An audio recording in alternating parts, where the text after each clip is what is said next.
Movie शुरू होती है एक सीक्रेट बेस से, जहाँ म्यूटू नाम के पोकेमोन पर कुछ एक्सपेरिमेंट्स हो रहे हैं। तभी वहाँ शॉर्ट सर्किट होता है और म्यूटू अपनी पावर से खुद को आजाद करा लेता है। वो वहाँ से जा रही एक गाड़ी पर हमला करता है जो उसी बेस से निकली थी। आगे दिखाते हैं जैक नाम का एक लड़का अपने फ्रेंड टिम को पोकेमोन पकड़ने के लिए कहता है। टिम मना करता है, लेकिन जैक उसे मना लेता है और उसे एक पोकेबॉल देता है। टिम पोकेबॉल से एक क्यूबोन को पकड़ लेता है, लेकिन वो बॉल तोड़कर बाहर आ जाता है और उन पर हमला कर देता है। आगे टिम को राइम सिटी पुलिस डिपार्टमेंट से कॉल आता है, जिससे उसे पता चलता है कि उसके पिता हैरी का एक्सीडेंट हो गया है, जिसमें वो मारे गए हैं। अगले दिन वो ट्रेन से राइम सिटी जा रहा होता है। यहाँ पता चलता है कि राइम सिटी हॉवर्ड क्लिफर्ड नाम के इंसान ने बसाई थी और ये बाकी शहरों से अलग था। यहाँ पोकेमोन्स को बॉल में नहीं रखा जाता था, बल्कि वो इंसानों के साथ मिलकर रहते थे और यहाँ कोई पोकेमोन्स की फाइट या ट्रेनिंग नहीं होती थी। टिम ये देखकर हैरान होता है कि यहाँ पोकेमोन्स लोगों के साथ मिलकर शहर को चलाने में हेल्प करते हैं। वो लेफ्टिनेंट योशिडा से मिलता है। यहाँ हमें पता चलता है कि अपनी माँ के गुजर जाने के बाद टिम ज्यादातर अपनी नानी के साथ रहता था और उसके पिता उसे समय नहीं दे पाते थे,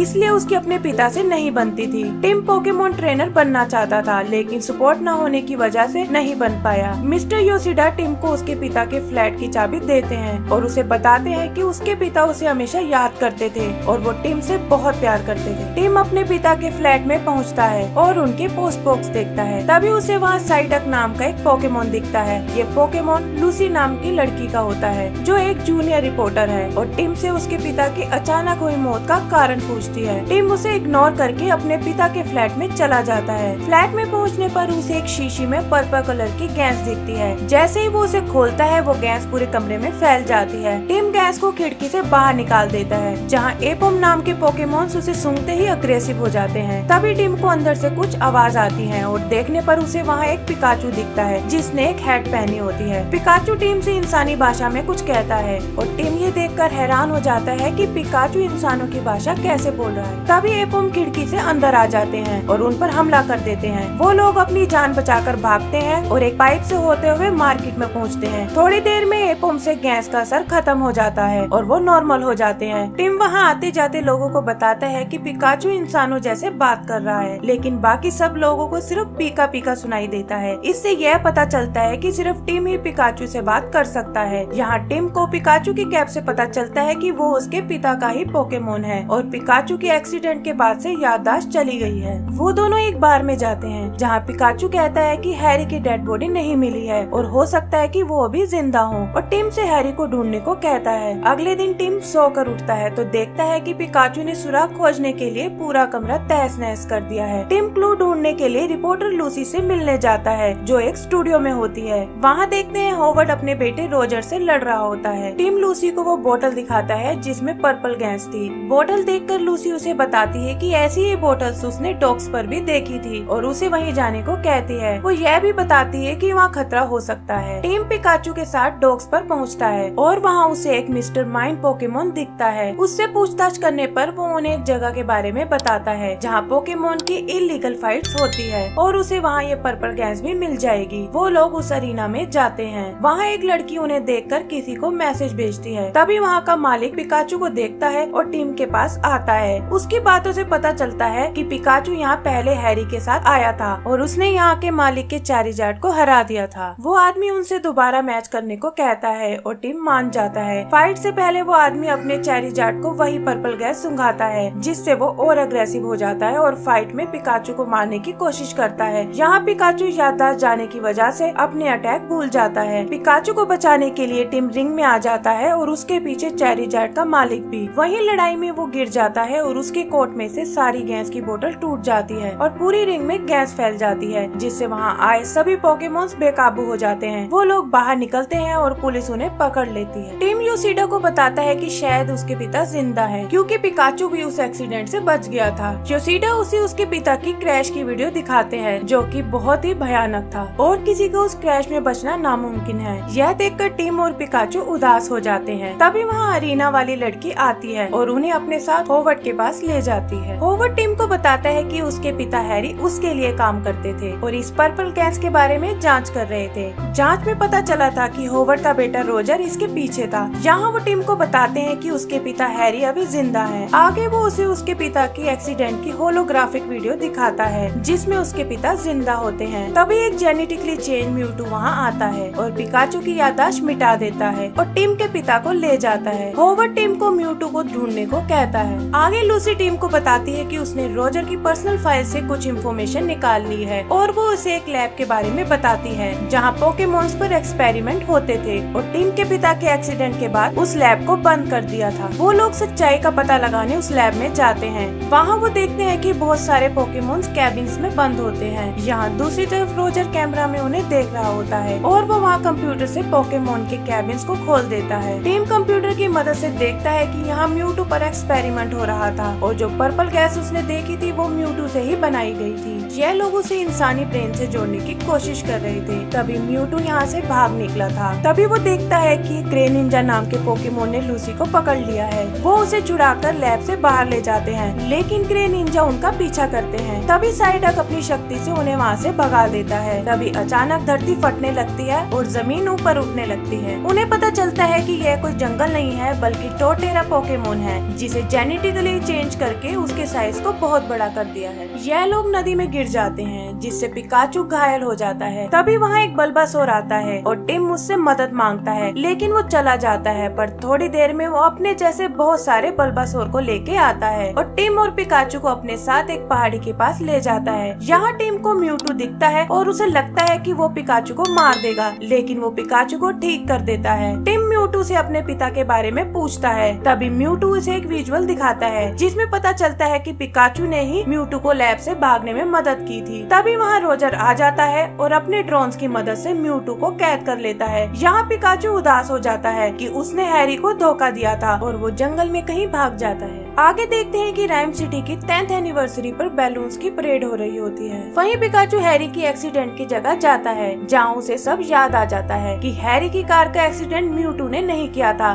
बल्कि ग्रे निंजास ने किया था और म्यूटू तो उन्हें वहाँ बचाने आया था। वो समझ जाता है कि इन सब के पीछे होवर्ड का हाथ है और उसने उन्हें पूरी विजुअल नहीं दिखाई थी। वो टिम को बचाने निकल पड़ता है। टिम होवर्ड के ऑफिस पहुँचता है और देखता है कि वहाँ म्यूटू एक चैम्बर में बंद है जिसमें पर्पल गैस भी मौजूद है। होवर्ड एक डिवाइस की मदद से खुद के माइंड को म्यूटू में डाल देता है। यहाँ होवर्ड म्यूटू के शरीर में आ जाता है और टिम को बताता है कि उसी ने उसके पिता को मारने की कोशिश की थी क्योंकि वो उसके प्लान को समझ गया था। आगे वो बताता है कि म्यूटू में किसी भी इंसान को पोकेमोन की बॉडी में डालने की पावर है, लेकिन वो ये पावर तभी यूज कर सकता है जब वो अग्रेसिव मूड में हो। यहाँ हमें पर्पल गैस का असली मकसद समझ आता है। टिम समझ जाता है कि परेड में जो बैलून्स हैं उनमें पर्पल गैस भरी हुई है और होवर्ड उसे सब लोगों पर छोड़ना चाहता है ताकि सब लोग पोकेमोन से मर्ज हो जाएं। आगे होवर्ड सब बैलून से गैस छोड़ देता है और देखते ही देखते सब लोग अपने पोकेमोन से मर्ज हो जाते हैं। पिकाचू वहाँ पहुँच जाता है और एक एक करके सभी बैलून्स को ब्लास्ट करना शुरू कर देता है। होवर्ड जो कि अब म्यूटू के शरीर में है उस पर हमला करता है और उन दोनों की काफी तगड़ी लड़ाई होती है। यहाँ टीम को एक अलमारी में रोजर बंधा हुआ मिलता है, लेकिन वो अपने पीछे देखता है कि वहाँ एक और रोजर खड़ा है जो कि असल में होवर्ड का पोकेमोन डिट्टो है और वो किसी का भी रूप ले सकता है। डिट्टो टीम को मारने ही वाला होता है कि तभी असली रोजर आकर उसे बचा लेता है। डिट्टो फिर से हमला करता है और टीम इस बार पर्पल गैस का पाइप उसके मुंह में डाल देता है जिससे वो पिघल जाता है। म्यूटू पिकाचू को ऊपर से नीचे फेंकने वाला होता है कि तभी टीम होवर्ड के सिर से माइंड को कनेक्ट करने वाली मशीन हटा देता है और होवर्ड वापस अपने शरीर में आ जाता है। यहाँ म्यूटू और पिकाचू दोनों नीचे गिर रहे होते हैं। तभी म्यूटू को होश आता है और वो पिकाचू को बचा लेता है। आगे म्यूटू पूरे शहर को पहले जैसा कर देता है और सारे इंसान अपने शरीर में वापस आ जाते हैं। रोजर अपने पिता की गलती को ठीक करने का वादा करता है और लूसी का प्रमोशन कर देता है। आगे म्यूटू टीम को बताता है कि उसके पिता हमेशा से उसके साथ थे। वो उसे एक होलोग्राफी वीडियो दिखाता है जिसमें पता चलता है कि एक्सीडेंट के वक्त म्यूटू ने टीम के पिता का माइंड पिकाचू में डाल दिया था और उसकी बॉडी को अपने साथ ले गया था ताकि टीम के आने के बाद वो उसे जिंदा कर सके। इसलिए पिकाचू टीम से बात भी कर पा रहा था। आगे ट्रेन स्टेशन का सीन दिखाते हैं जहाँ टीम जा रहा होता है, लेकिन तभी वो अपना मन बदल लेता है और अपने पिता के साथ कुछ समय बिताने का फैसला करता है और यही हमारी मूवी खत्म हो जाती है। तो दोस्तों, अगर आपको ये समरी पसंद आई हो तो प्लीज लाइक एंड सब्सक्राइब करना ना भूलें।